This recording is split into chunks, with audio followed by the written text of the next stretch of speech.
If you think you're innocent until proven guilty, think again. You might not be in the eyes of Lawrenceville detective Tim Ashley, a rogue cop accused of wrongfully arresting and imprisoning innocent people. But he's still on the force. One of his targets sat in jail for 3 months. It didn't matter that the facts didn't fit. Facts any one of us could have seen with an untrained eye. On September 16, 2011, an armed robbery was committed in this Lawrenceville apartment complex. 2 victims said the gunman had tattoos on his face, across his eyes, and he was called by the nickname CeeLo. Enter 27-year-old Carlos Orlando Fairley. My host was making a whole lot more money. Carlos, or CeeLo for short, My brother actually gave me that name. had just applied for a job with the TSA to help support his family. I got a letter back like 3 weeks later, and they said you was wanted for 2 counts of armed robbery in Gwinnett County. Are you thinking, couldn't have been me? Knew it wasn't me. We met up with Carlos in his hometown of Gulfport, Mississippi. He said he wasn't even in Georgia at the time of the crime. This is where I reside now, Gulfport, Mississippi. This is where I'm at. This is my home. Fairley did the opposite of what a wanted criminal would do. He picked up the phone, called the police, and told them exactly where he was. When I got in touch with Detective Tim Ashley, I told him, officer, there must be some kind of big misunderstanding. I've been down here working in Mississippi for the last 9 years. I hadn't even been to Georgia. But Lawrenceville detective Tim Ashley was sure he had found his man. The detective didn't want to listen to nothing I had to say. Nothing. I'm telling this man, you got the wrong person. Whatever you want. This man told me, I don't give a damn. I'll be looking over your shoulder till you're 93. We gonna get you. I don't give a damn, I don't give a damn. You know you did it. The only shred of evidence Ashley had was a jail entry from nearly a decade before, when Fairley was in high school and got arrested for joyriding. Did my boot camp, got my GED, everything. Changed my whole life. At that time, he was booked in the computer system with the alias of CeeLo. The victims in the armed robbery said they went to Decula High School with a kid named CeeLo. They later identified Carlos Fairley from his 9-year-old mugshot as the person holding the gun. By the time I got up and tried to put some clothes on, they was already with big shields and pistols all in my face and telling me, don't make a move, put your hands on your head or we will shoot. So at that moment, I'm terrified. Fairley was arrested and held in a Mississippi jail until he was extradited to Georgia 3 weeks later. They had me in there with like all the murderers and the sex offenders and, you know, little innocent me. I knew from the beginning, from the get-go, this is not possible. Juanita Fairley was determined to prove her son was innocent. She sat on this computer day and night. I was living on coffee and cigarette and a computer.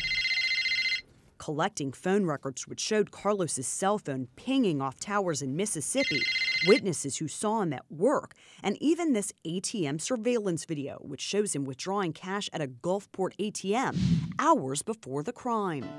I lost my first son. Then I was going to lose my second child, the only one I have left. They was going to, it's best you had killed him or bury him because he was going to be buried for at least 20 years of his young life. He would have been, I wouldn't have been alive. And what about the 2 most distinctive clues? You can see I have no tattoos on my face, none. But I was locked up for this heinous crime. The victim said CeeLo had tattoos on both of his eyes and across the bridge of his nose.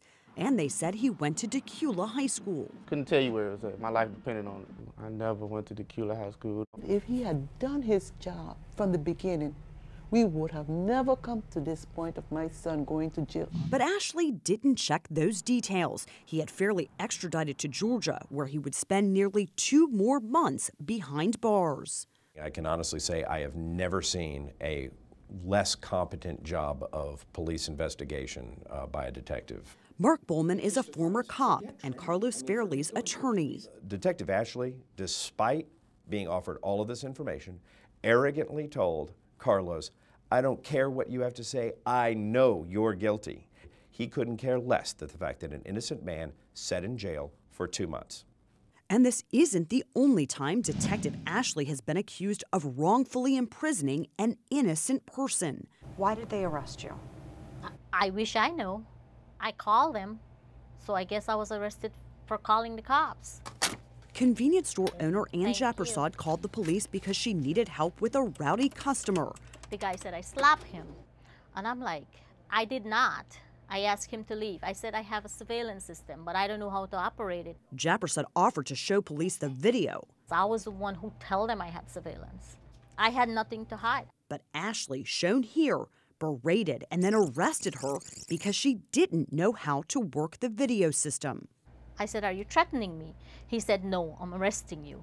Jappersad was awarded a $137,000 federal judgment last month after jurors determined Ashley threw her in jail illegally. That person is dangerous. He can hurt somebody. I mean, without a cause, I was in jail. Do you think that this guy is a liability for your department? Can't discuss it right now, ma'am. You can't discuss if he's a liability for your department. Have you taken any disciplinary action against No, him? ma'am.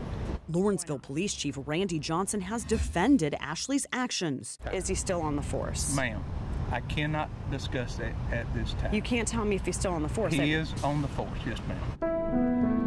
Carlos Fairley was finally released when the district attorney asked that a new picture be shown to the victims. Not only did they not identify Fairley, one of them identified someone else. The city of Lawrenceville needs to get rid of Detective Ashley. He does not need to be in law enforcement. The suspect in that case had tattoos on his face. Wouldn't that have been something that would have been easy enough to check just by looking at his mugshot going into the jail? I mean, that would seem to be pretty easy, correct? I mean, that's pretty basic detective work. Does he have tattoos on his face or does he not? The crime would have been punishable by 20 years in prison, but the actual perpetrator of this armed robbery is still on the loose because Ashley arrested the wrong guy. Do you think that's good detective work? He don't need no kind of authority. He abused it. He abused his authority. He did it too many times to innocent people.